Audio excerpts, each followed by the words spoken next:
Binaha po ang ilang lugar sa Mindanao dahil sa low pressure area. Sa Lamitan City sa Basilan, umabot pa sa lampas tao ang tubig. Magdamagan daw kasi ang malakas na ulan sa lungsod kaya tumaas ang baha. Gumamit na ho ng rescue boat ang CDRRMO para mailikas ang ilang residente. Minomonitor pa rin ng lokal na pamahalaan ang sitwasyon dahil patuloy pa rin po ang masamang panahon. Binaha rin ang Zamboanga City. Dahil sa pag-uulan, halos hindi na raw madaanan ang mga kalsada dahil sa taas ng baha.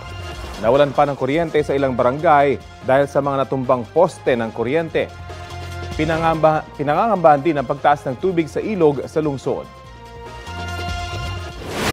Kapuso, para sa mga maiinit na balita, mag-subscribe sa GMA Integrated News sa YouTube. Sa mga kapuso naman abroad, subaybayan nyo kami sa GMA Pinoy TV at sa www.gmanews.tv.